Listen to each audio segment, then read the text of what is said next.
Hello friends, मैं रजनी सिंह उन्नति study academy पे एक बार फिर से आपका स्वागत करती हूँ। भारतीय संविधान करेंगे हम। भारतीय संविधान पार्ट 2 हमने पिछले वीडियो में करा था, जिसमें हमने भारतीय संविधान के भाग करे हैं। पार्ट 3 इस वीडियो में हम करेंगे अनुसूची और अनुच्छेद।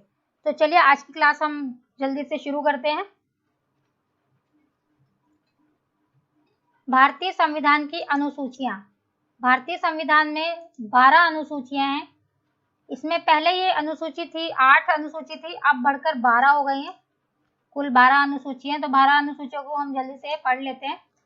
पहली अनुसूची में है राज्य और केंद्र शासित प्रदेशों और उनके प्रदेशों की सूची। यानी पहली अनुसूची के अंतर्गत राज्यों और केंद्र शासित जो प्रदेश हैं उनके प्रदेशों की सूची रखी गई है।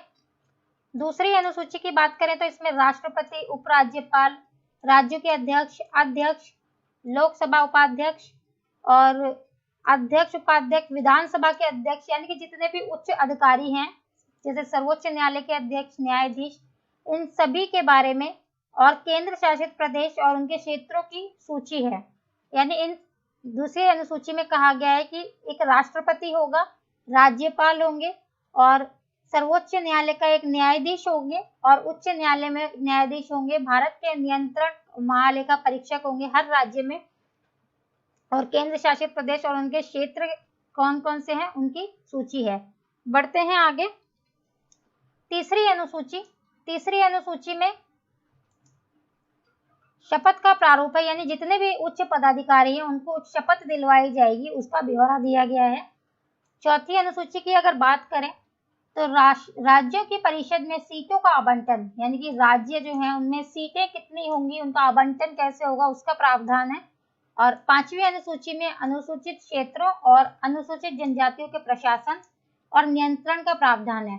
अनुसूचित जातियां हैं, उनके प्रशासन कैसा होगा और उनका नियंत्रण करने के लिए एक लिखित ब्यौरा है, वो पांचवी अनुसूची के अंतर्गत दिया गया है। छठी अनुसूची की तरफ बढ़ते हैं। इसमें असम, मेघालय, त्रिपुरा, मिजोरम, इन राज्यों में जनजातीय क्षेत्रों का प्रशासन का प्रावधान है। यानी कि जितने भी ये राज्य हैं जो ईस्ट में है, जैसे असम, मेघालय, त्रिपुरा, मिजोरम, इनमें इनके प्रशासन का प्रावधान जो है वो छठी अनुसूची के अंतर्गत रखा गया। यानी कि पांचवी अनुसूची में एससी से रिलेटेड टॉपिक रखे गए हैं कि एससी के लिए जो प्रशासन और नियंत्रण होगा वो कैसे होगा, और छठी अनुसूची में एसटी के लिए, यानी कि अनुसूचित जातियों के लिए क्षेत्र के प्रशासन उसका प्रावधान है। सातवीं अनुसूची की तरफ बढ़ते हैं। इसमें संघ सूची, राज्य सूची और समवर्ती सूची, यानी 3 सूचियां हैं, संघ और राज्य। संघ सूची में संघ से रिलेटेड ब्यौरा रखा गया है कि उनको कौन कौन से राज्य, कौन कौन से उनके अधिकार हैं, और राज्य सूची में राज्यों से संबंधित अधिकार बताए गए हैं। और समवर्ती सूची में दोनों को मिलते जुलते अधिकार दिए गए हैं कि इतने क्षेत्रों पे आप काम कर सकते हैं और इतने क्षेत्रों पे राज्य सरकार काम करेगी। तो बढ़ते हैं 8वीं अनुसूची की तरफ। 8वीं अनुसूची में मान्यता प्राप्त भाषाओं की सूची है। जिन भाषाओं को मान्यता प्राप्त है उन भाषाओं का लिखित ब्यौरा दिया गया है। 9वीं अनुसूची में कुछ अधिनियमों, विनियमों के सत्यापन का प्रावधान है। बढ़ते हैं अगली अनुसूची की तरफ। 10वीं अनुसूची, इसमें दल बदल के आधार पर अयोग्यता का प्रावधान दिया गया है। 11वीं अनुसूची है, इसमें पंचायतों की शक्तियां, अधिकार और उत्तरदायित्व, यानी 11वीं अनुसूची में पंचायत से रिलेटेड टॉपिक है, जैसे कि उनकी शक्तियां क्या हैं, उनके कार्य क्या रहेंगे, उनका अधिकार क्षेत्र कितना है और उनके उत्तरदायित्व कितने हैं, उनको किन किन जगहों पे अपने कार्य को करना है, उनका लिखित ब्यौरा दिया गया है। 12वीं अनुसूची है जो हमारी, उसमें नगर पालिकाओं की शक्तियां, अधिकार और उत्तरदायित्व की बात की गई है। यानी कि 11वीं अनुसूची और 12वीं अनुसूची दोनों में क्या है, 11वीं अनुसूची में पंचायतों की शक्तियां, यानी कि इनसे गांव में जितने भी जो पंचायतें होती हैं, गांव के विकास के लिए इनको बनाया गया है पंचायत को, कि उनकी शक्तियां और अधिकार, उत्तरदायित्व बांटे गए हैं। और 12वीं अनुसूची में नगरों के लिए उनकी शक्तियां और अधिकार बांटे गए हैं। आगे बढ़ते हैं।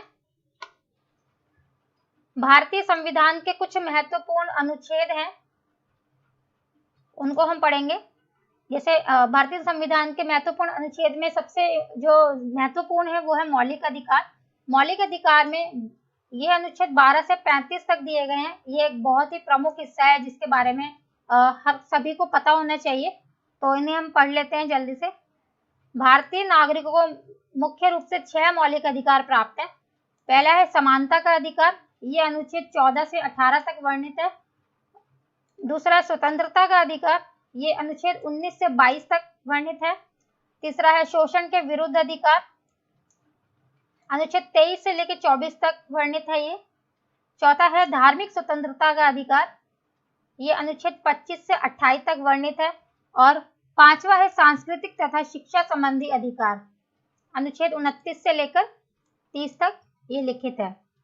हमारा छठा जो अधिकार है वो संवैधानिक उपचारों का अधिकार, ये अनुच्छेद 32 में है। तो हमने संविधान के जो कुछ महत्वपूर्ण अनुच्छेद हैं जिसमें हमने मौलिक अधिकार को हम बहुत महत्वपूर्ण मानते हैं, तो उसके हमने लिखित ये कुछ जो हमारे मौलिक अधिकार है उन्हें हमने पढ़ा है। आगे बढ़ते हैं, अब संविधान की विशेषताएं करते हैं। तो पहला जो है वो है हमारा जो संविधान है वो सबसे लंबा और लिखित संविधान है, यानी कि पूरे विश्व के अंदर हमारा जो संविधान है यानी भारत का जो संविधान है वो सबसे लंबा और लिखित संविधान है। दूसरी हमारी विशेषता है वो भारत जो है एक धर्मनिरपेक्ष देश है, यानी कि यहाँ पे सभी धर्म को समान माना जाता है। निरपेक्ष धर्मनिरपेक्ष देश की संज्ञा दी गई है इसको। भारत एक संघवाद है, भारत में संघवाद है यानी कि संघीय व्यवस्था है। सरकार का संसदीय स्वरूप है, यानी कि एक संसद है, उसी में ही सारे कानून और नियम बनाए जाते हैं जिसके द्वारा पूरे देश में लागू होते हैं। और एकल नागरिकता है, यानी कि भारत के अंदर एक ही नागरिकता का प्रावधान है, और बहुत सी देशों में आप देखेंगे दोहरी नागरिकता भी होती है, लेकिन भारत के अंदर एक ही नागरिकता है। अगली विशेषता है इसकी एकीकृत और स्वतंत्र न्यायपालिका। इसकी जो न्यायपालिका है वो स्वतंत्र है, निष्पक्ष न्याय करती है। अगली विशेषता है राज्य के नीति निर्देशक सिद्धांत। राज्य के कुछ नीति निर्देशक सिद्धांत हैं जो वर्णित हैं इसमें। मौलिक अधिकार अभी हमने करे थे, 6 मौलिक अधिकार प्राप्त है नागरिकों को, ये इसकी मूल विशेषता है। अगला है इसका सार्वभौम वयस्क मताधिकार, यानी भारत की सीमा के अंदर हर नागरिक को मत देने का अधिकार प्राप्त है। अगला है आपातकाल के प्रावधान। आपातकाल का प्रावधान जो है वो हमारे भारतीय संविधान में लिखित है, और ये भारतीय संविधान की कुछ विशेषताएं थी जो हमने करी हैं। आगे बढ़ते हैं, भारतीय संविधान के महत्वपूर्ण संशोधन। 1950 में संविधान की स्थापना के बाद अब तक कुल 104 संशोधन हुए हैं। तो इन संशोधन के बारे में हम फिर कभी किसी और वीडियो में विस्तार से पढ़ेंगे। आज की वीडियो इतनी ही थी। तो वीडियो अगर आपको अच्छी लगी हो तो चैनल को लाइक करें, शेयर करें, सब्सक्राइब करें, बेल आइकन को जरूर प्रेस करिएगा, जितने भी नोटिफिकेशन है वो आपको मिलते रहें। And thanks for watching.